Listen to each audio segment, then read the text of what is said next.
Welcome to the Let's Talk About Talking podcast with your host, Adrienne Fuller, language and communications expert for kids of all ages. On this podcast, we talk about speech, language, and all things happening with your child, giving you specific tactical information you can use to help your kids talk, listen, and thrive in their academic journey. You guys, and we are pressing towards this new school year and wrapping. By the time this airs, we'll be wrapping it up. And before we ended the school year, I did want to speak with one of my favorites in the building, guys, because I am so happy to have Kim Grubbs with me. She is otherwise known as Speechie. Kim, I don't know, lately I've been really running into some real great speech and language gems. I am so encouraged for our field in the speech and language field. And she's another one, like a rising star for sure. She owns Seeds of Care Pediatric Therapy Services located in Texas. She's in Texas. What part of Texas are you in? I'm in Houston. Oh, you're in Houston. Wow, I went to Houston back in February. I'm like, man, your city is spread out. Yes, so spread out. It is so spread out. But can I call you Kim or Kimberly? You can call me Kim. That's fine. Welcome, Kim. I'm so glad to have you. I think what really stood out to me is your love of AAC. And I am trying to stop using a whole lot of acronyms. And so for anyone listening, AAC is augmentative and alternative communication. Thank you. Thank you. And so before we even start that, tell me how you got on this path and then how you fell in love with AAC. Yes. Hi, everyone. My name's Kimberly. I'm a speech language pathologist in Houston. I attended the University of Southern Mississippi for my undergrad, and I attended Louisiana State University for my grad school experience. And during that experience, I got to participate in a AAC lab. And one of my clinical instructors, she had a private practice at the time that was merged with the clinic, but that clinic got closed down. So she had all of this technology from grants that she had won and earned. And that technology was then brought on campus to collaborate with the Louisiana State University campus clinic. And so after that, one of our professors who was one of her special interests and focus for research was AAC. She collaborated with that instructor to provide us with opportunities to provide AAC devices to children in the state of Louisiana, adults in the state of Louisiana that may have had different genetic disorders. We collaborate a lot with Team Gleason, which was founded by it was founded by the team for Team Steve Gleason, who was a football player in Louisiana, but he has ALS. So over time, they've created this foundation for him and for children who have spinal muscular atrophy. They've provided a lot of technology and AAC devices and grants for families to receive those devices. So I got to work with the clinic to collaborate with those different organizations, Toby Donavox, PRC Saltillo representatives that came to our campus, and we got to complete evaluations for families in the community. So yeah, that's how I got involved with AAC. Wow. Let me tell you, now this is me, and I'm hoping over the course of this episode you can assuage my fears, but AAC is so overwhelming to me. I can do the low tech. So for any parent listening, when we're talking about AAC, we're talking about devices that kids use that don't talk, and the machine basically talks or communicates for them. And it can be as simple as a button that you push that'll say a phrase or two, or it can go into this very complex system where I've heard people make speeches using their device. So anything that's possible, but I just find it to be like, well, where do we start? So in your own words, what is AAC, Kim? So I think of AAC as many things. Like, first, I see it as like a voice, like for people who are unable to use their voice due to like different health concerns, or they may not, have the capacity to use their voice. Or I see it as a tool to supplement in different situations where the complexity of speech may be too high. Or how to explain this? I like that. Like a tool to support in those very high contextual situations that more language is needed in. There was one more thing I was thinking of, but those are the two main things that I see it as, especially for like my autistic children. Definitely getting them a communication device. For my children with Down syndrome, who I work with, cerebral palsy, who I work with, just finding that tool to help them to be able to communicate with their communication partners, their family, people in the community, their siblings, mom, dad, caretakers, etc. So on my end, I'm an elementary school-based speech language pathologist, so I get to see from children from 3 years old all the way up until 12 years of age, right? So I get to see a lot of those big changes of time from like preschool age language all the way up until like more complex, language. So getting to provide children with AAC devices as a tool is definitely something I value. So yeah, I see it as a tool for sure. I love that you said tool. I mean, I'll just circle back to that. You said it's a voice. Like, honestly, even in my clinical practice, I don't know if I've ever looked at it like that. And then you said a tool. And like, once I have a friend that she's just like you, like she is an AAC. I mean, she's amazing. Like the county uses her as a resource. Like, I'm sure that's where you're going. But I was like, well, I just don't know what to do. And it's so complicated. And she's like, you're just teaching language, Adrian. Like, it is language, right? Like, it's just language, but that's just a tool they're using and not their voice. Yes. So I guess my question is, like, what are some of your favorite devices? Like, if someone had to say, hey, you have carte blanche, you can do whatever you want. Tell me some of your favorites that you've run into along the way. Yeah, so like as an all-time favorite, I love core boards. So I refer to different core boards where, like say if I'm working with a student and their language, they still need some support with expressive language or even receptive language too. I'll use a core board for different activities, or a fringe board. A fringe board is something that can be modified to fit with specific activities or storybooks. So I use a lot of fringe boards, like specifically for like Pete the Cat or Valentine's Day, winter, different things like that. I use core boards specific to like the activity or holiday event, etc. For mid-tech, so the first one I described was like more low-tech. The second one is like mid-tech. And let me just stop you right there. So when you say core boards, because we're audio, is that just like a board of pictures? So a core board is, yes, so it's like a picture-based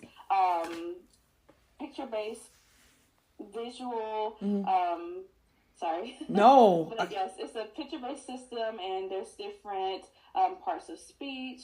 It's using different core vocabulary that is words, verbs that are found and used more often when we're communicating rather than more descriptive words like adjectives and different things like that. So it's words like go, come, up, let's see more, all done, different phrases like that, which are very functional, and they can be used in a variety of contexts. Got it. So core boards have that. Nice. And they can range from more like simplistic, like one page, or more complex, which may be a booklet or a binder or things like that with different tabs. But yeah, that can be low-tech visuals and core boards, yes. Okay, so that's low tech because it's something the kid can carry around with them or the adult that's with them. But what about mid tech?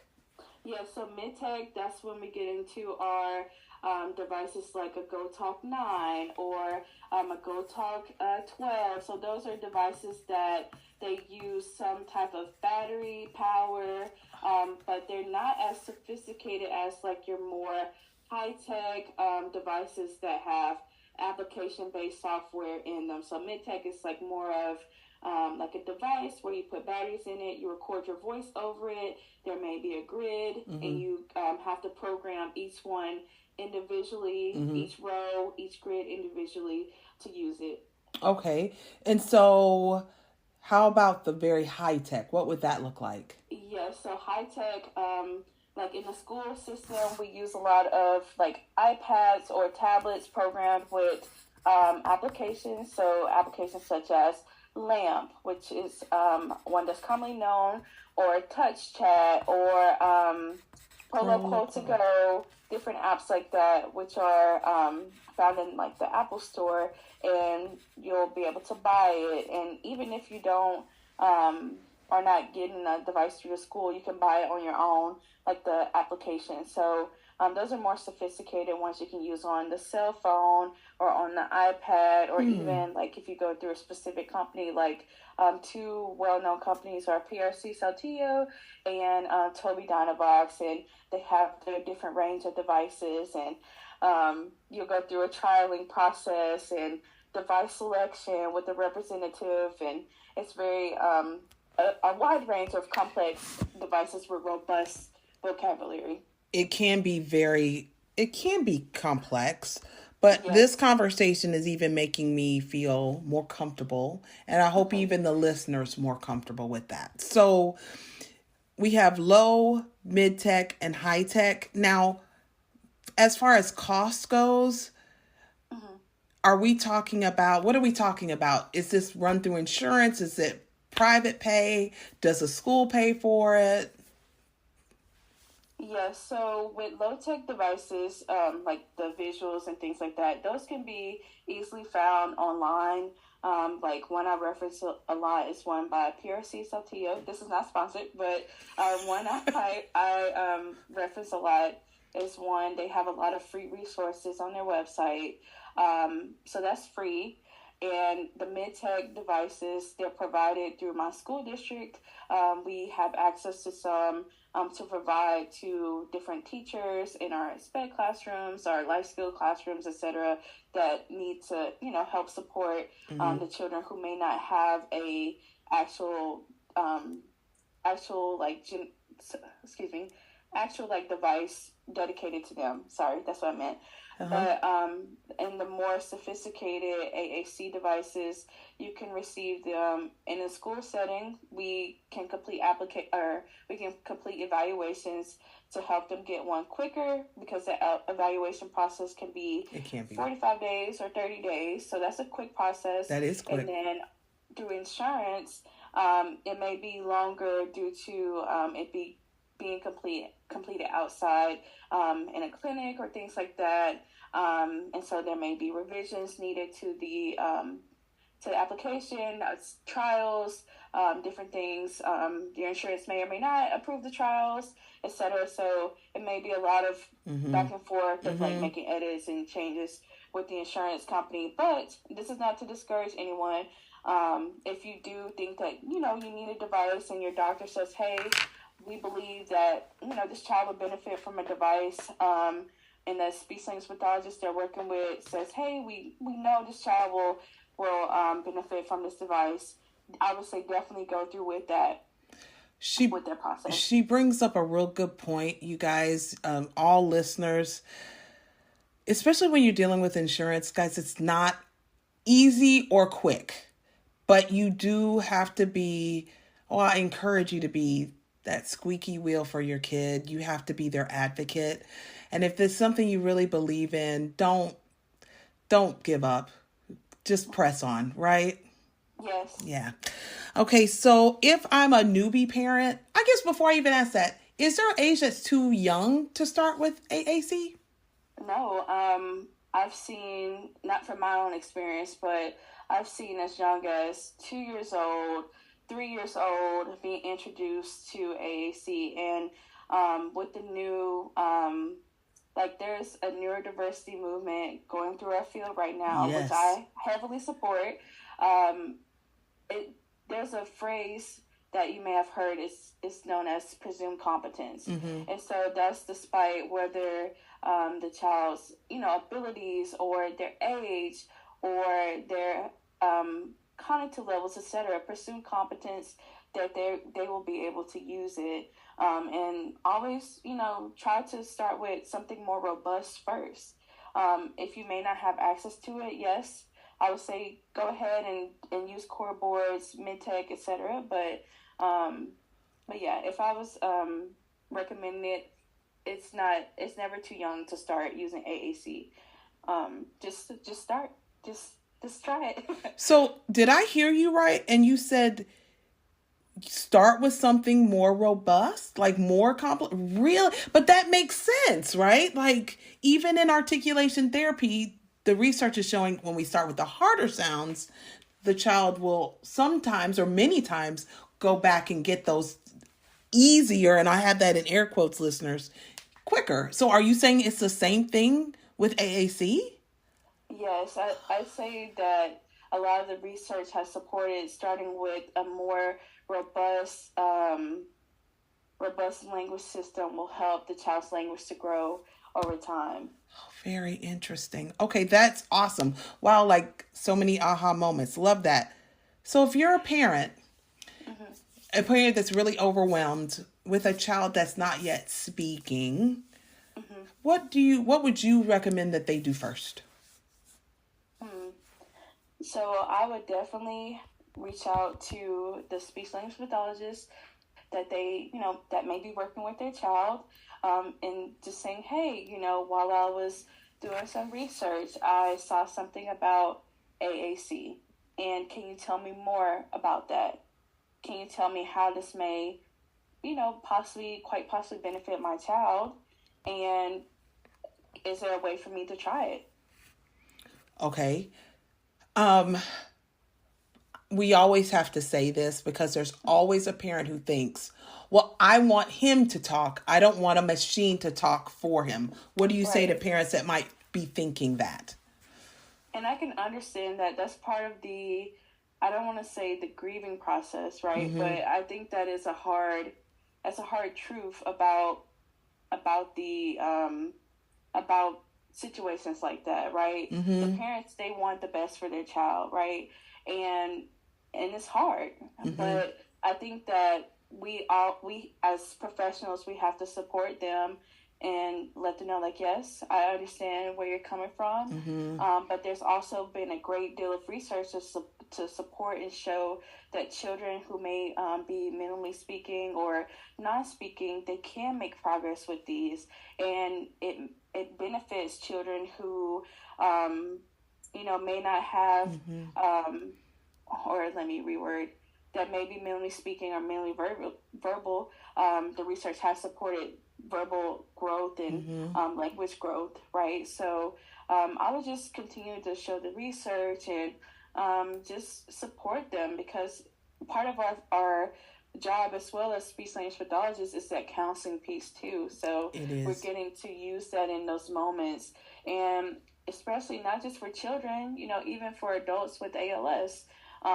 That's that over time they their function with voice and mobility, it decreases over time. So just allowing them to know, like, hey, and even for their voice in that moment when they first reach out for a evaluation, they can do voice banking to save their voice and record it over Like there's different passages they can read that get like a full spectrum of their voice being used for a bunch of different common words, and they can have their voice programmed into their device, so that way as their voice does, I don't want to say deteriorate over time, they can still have access to their voice.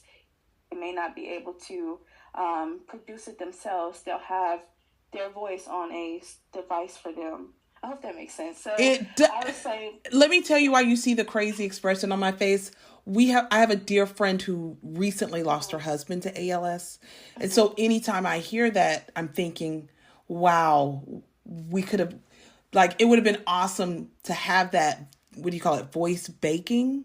voice banking. Yeah, banking. And so to have that and to have those utterances, I don't know, that just is, I never thought of it that way. Like sometimes we're fighting things that really we will appreciate in the end. So I think if you're listening out there and you're totally closed off to it, please know it's an option. And just like Kim said, it's their voice and it's a tool. It doesn't, and if you're a parent that's considering this, we're not saying it's forever. So, but it may be, but I'm saying if you look at it more of a tool and not, oh, well, we're just giving up on verbalizations.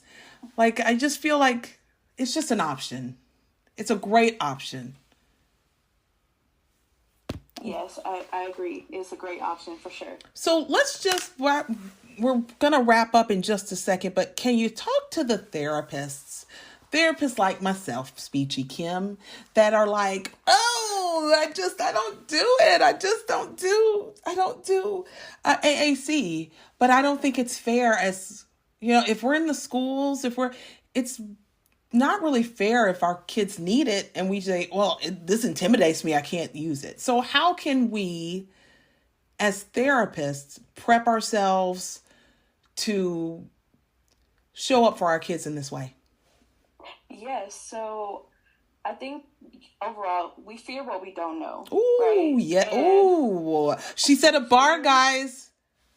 Just because you don't know it, don't fear it. That's right. I love that. Yeah, so I know, like, from, let's see, a few years ago, I don't want to say a few years ago, but, thinking of, like, maybe 10 years ago or 20 years ago, there weren't many classes for AAC as they are now, right? Like, a lot of practicing professionals in our field didn't have the access to the exposure to AAC, as now, we have access to more of it, right?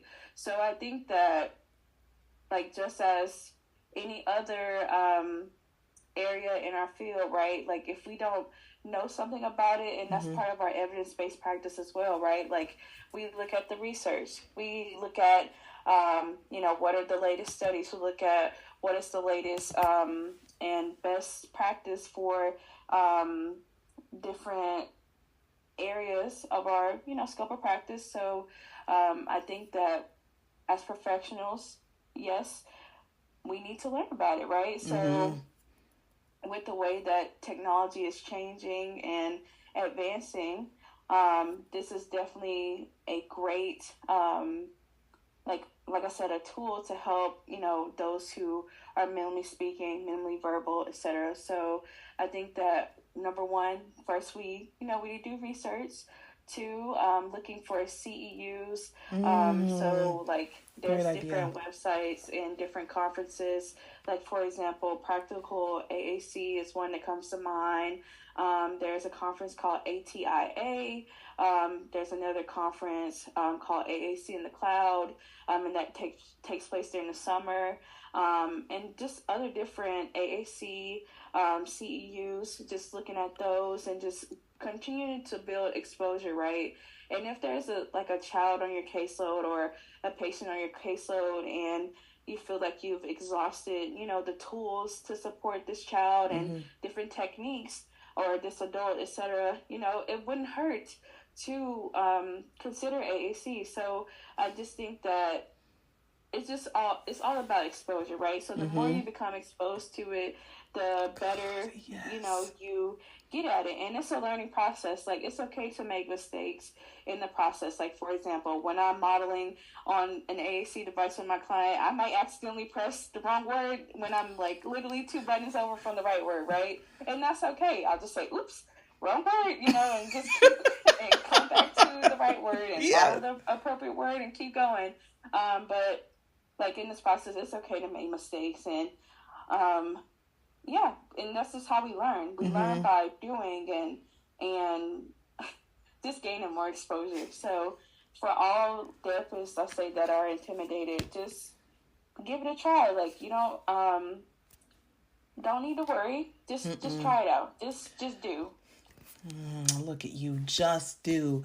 So things that come to mind on my end, if you're in a school system, you can always reach out to somebody in your district, because someone's doing AAC in a great way. And I feel like speech therapists are collaborative people. Like, we love sharing, teaching, showing. So I think it's a great way, especially if you're a new therapist, to make a friend, to make an ally.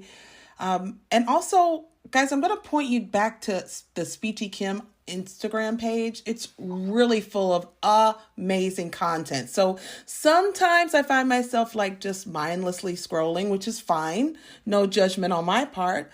But then sometimes we can make that scrolling a little bit more intentional by looking up things like this. And like, you had these 2 big old button things in one of your posts. I was like, oh, she's a real one. She's amazing. Thank you. I appreciate that. So if anyone is on the fence, if any parents on the fence, what would you tell them about, hey, between using AAC and not, what's your case for it? Yes, I would say most definitely to reach out to other families whose children may be using it, to find support. Yes. And see how, like, hypothetically, you can see something online and be like, oh, this may or may not work. But when you see or meet someone who's doing it every day and finding someone, and they may need support too, right? So, like, finding that group of support, whether it's other families or other professionals in the area who are familiar with it and don't mind, talking to you about AAC, right? Just finding that group of people who are willing to walk that path with you, right? You got to find your tribe. Wow. It's like something I'm hearing over and over again. Kim, how can people reach out to you? Oh, yes. You can find me on Instagram at Speechie Kim. My email is speechiekim@gmail.com. And feel free to reach me on there. Thank you so much. This has really been a very eye-opening half hour for me. I really enjoyed it. I do interviews and I love it, but sometimes when I'm like, oh gosh, I just learned something. And I'm always learning. Like, I don't want to give that impression, but this is like something I can do and take away and do tomorrow. So I really appreciate it. Thank you for joining me. Thank you so much for having me. Thank you guys for joining us. Have a good one. Bye.